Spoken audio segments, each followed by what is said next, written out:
আসসালামু আলাইকুম। দেশে ও দেশের বাহিরে যেখান থেকে শুনছেন, আশা করি ভালো আছেন, সুস্থ আছেন, নিরাপদে আছেন। আমি অ্যাডভোকেট মোহাম্মদ বেলায়েত হোসেন। আমার আইন বিষয়ক চ্যানেলে আপনাদের সবাইকে জানাই সুস্বাগত। আজকে দুর্দান্ত একটি ভিডিও নিয়ে আপনাদের সামনে হাজির হয়েছি। ভিডিওটি খুবই ইনফরমেটিভ হতে চলেছে, সো ভিডিওটি স্কিপ না করে সম্পূর্ণটি দেখার জন্য রিকোয়েস্ট করছি। তাহলে শুরু করা যাক। Let's get started. আপনারা ইতিমধ্যেই জেনেছেন যে অন্তর্বর্তীকালীন সরকারের যে কয়টি চ্যালেঞ্জ রয়েছে তার মধ্যে ভূমি মন্ত্রণালয়ের দুর্নীতি নির্মূল করা একটি অন্যতম চ্যালেঞ্জ। ভিউয়ার্স, আপনারা সকলে অবগত আছেন যে এই সরকার ক্ষমতা গ্রহণ করার পরপরই বিগত ফ্যাসিস্ট সরকারের ক্ষমতাধর এবং কতিপয় পতিতযশা এবং দুর্নীতিগ্রস্ত মন্ত্রী, প্রতিমন্ত্রী, বিচারক, বিচারপতি ও আমলারা যারা তাদের ক্ষমতার অপব্যবহার করে দেশ ও জাতিকে অমানিসার অন্ধকারে নিমজ্জিত করে রেখেছিল, যাদের দুর্নীতির ফাঁদে এবং চক্রান্তের জাতাকলে পড়ে যারা জমি হারিয়েছে বা যাদের জমি দখলচ্যুত হয়েছে। বাংলাদেশের যতগুলো সেক্টর রয়েছে তার মধ্যে ভূমি অফিস একটি প্রধান দুর্নীতির আখড়া। সেখানে ঘুষ ও উৎকোষ বাণিজ্য চলে, সেটা সবারই জানা। কিন্তু বর্তমানে অন্তর্বর্তী সরকারের সময়ে এসে ঘুষ দুর্নীতি করতে না পেরে বিগত সরকারের দোসররা কাজের ভিতর স্থবিরতা, শিথিলতা নিয়ে এসেছে। এর একটি কারণ, তারা আগের মতো ঘুষ নিতে পারছেন না প্রশাসনের ভয়ে, তাই তারা কাজও করতে চাচ্ছেন না ঠিকঠাক মতো। ফলে সাধারণ আমজনতার ভোগান্তির মধ্যে পড়তে হয়েছে। কোথাও কোথাও ঘুষ গ্রহণের কারণে অনেককে পাকড়াও করে শাস্তির আওতায় আনা হয়েছে, অনেককে আবার চাকুরিচ্যুত করা হয়েছে।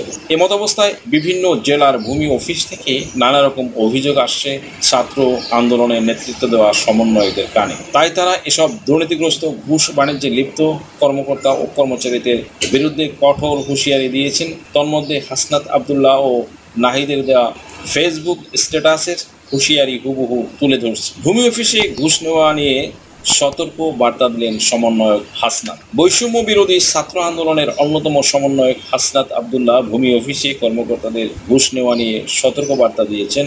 সোমবার 9 সেপ্টেম্বর সকালে নিজের ভেরিফাইড ফেসবুক পেজে ভূমি অফিসের কর্মকর্তাদের হুঁশিয়ারি দিয়ে একটি পোস্ট দেন তিনি। ফেসবুক পোস্টে তিনি বলেন, ভূমি অফিসে ঘুষ নেওয়ার মাত্রা কমে যাওয়ায় সেখানে কর্মীদের কাজে অনীহা দেখা যাচ্ছে এবং কাজ স্লো করে দেওয়া হয়েছে। ভূমি অফিসের কর্মীরা যদি ঘুষের অভ্যাসের অভাবের কাজে অনীহা দেখায় এবং কাজ স্লো করে দেন, তাহলে এটি তাদের পেশাগত দায়বদ্ধতার অভাবকেই প্রকাশ করে। যাদের পেশাগত দায়বদ্ধতার অভাব রয়েছে তাদের বিকল্প চিন্তা করা সরকারের দায়িত্ব।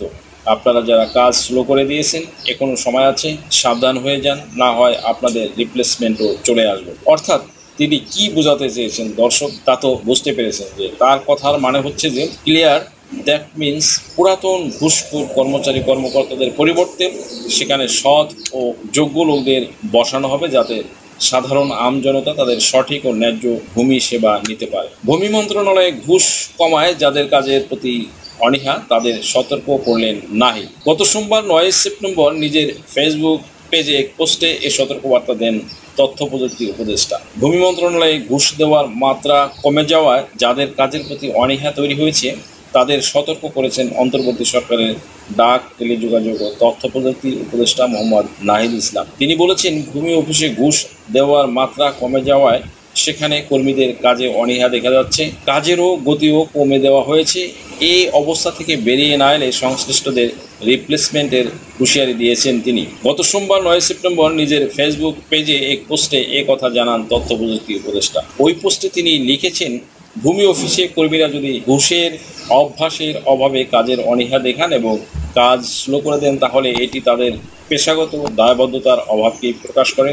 যাদের পেশাগত দায়বদ্ধতার অভাব রয়েছে তাদের বিকল্প চিন্তা করা সরকারের দায়িত্ব। তিনি আরও লিখেছেন, আপনারা যারা কাজ স্লো করে দিয়েছেন, এখনও সময় আছে, সাবধান হয়ে যান, না হয় আপনাদেরও রিপ্লেসমেন্ট চলে আসবে। এই সমন্বয়কের স্ট্যাটাস থেকে নিশ্চয়ই ক্লিয়ার হয়ে গিয়েছেন যে ভূমি অফিসে আর দুর্নীতি করা চলবে না। যদি তা না হয় তাহলে কিন্তু তারা দুর্নীতির সাথে জড়িত যারা তাদেরকে চাকরিচ্যুত করে তদস্থলে নতুন লোক নিয়োগ দেবেন। বিষয়টি মাথায় রাখবেন, এটা কিন্তু অবশ্যই তাদের পক্ষে করা সম্ভব। কেননা আপনারা ভালো মতোই জানেন যে এত বড় একটি ফ্যাসিস্ট সরকার, যাদের শিকড় ছিল অনেক গভীর থেকে গভীরে, তাদের পতন কিন্তু এই সমন্বয়কদের হাত ধরেই হয়েছিল। তাই তারা চাইবেন না যে কোনোভাবেই কোথাও দুর্নীতি দানা বাঁধুক, তারা সেটা পারবেনই। জনতার স্বার্থে তারা সব পারেন, জীবন পর্যন্ত দিতে পারেন। সুতরাং আপনারা সংশোধন হয়ে নিজেদের ভুল পথে পরিচালিত না করে সমন্বয়কদের সাথে একাত্মতা প্রকাশ করুন, তাদের হাতকে শক্তিশালী করুন। আপনার কি নাম ও বয়স সংশোধনের জন্য হলফনামা প্রয়োজন? এনআইডি, সার্টিফিকেট, পাসপোর্ট, জন্ম নিবন্ধন, দলিলের ভুল সংশোধনের হলফনামা, ধর্ম পরিবর্তনের জন্য হলফনামা, তালাক প্রত্যাহারের জন্য হলফনামা, যৌথ বিবাহের হলফনামা, রেজিস্ট্রি সহ কোর্ট ম্যারেজ। এছাড়া অন্য সকল ধরনের হলফনামা কিংবা এফিডেভিট নিতে আজই ডায়াল করুন 01724583880 নাম্বারে। প্রিয় দর্শক মণ্ডলী, আশা করি ভিডিওটি থেকে সামান্যতম হলেও উপকৃত হয়েছেন। যদি ভিডিওটি আপনাদের সামান্যতম উপকার আসে তাহলে রিকোয়েস্ট করবো চ্যানেলটি লাইক, শেয়ার, কমেন্টস এবং সাবস্ক্রাইব করে পাশে থাকা বেল আইকনটি প্রেস করে দিন, যাতে পরবর্তী ভিডিওর নোটিফিকেশনটি খুব সহজেই পেয়ে যান। আজকের মতো এখানে শেষ করছি। দেখা হবে অন্য কোনো দিন, অন্য কোনো ভিডিওতে, অন্য কোনো আইনি কন্টেন্ট নিয়ে। সেই পর্যন্ত সকলে ভালো থাকুন, সুস্থ থাকুন, নিরাপদে থাকুন। আবারও সবাইকে ধন্যবাদ জানাই এখানে শেষ করছি। আল্লাহ হাফেজ।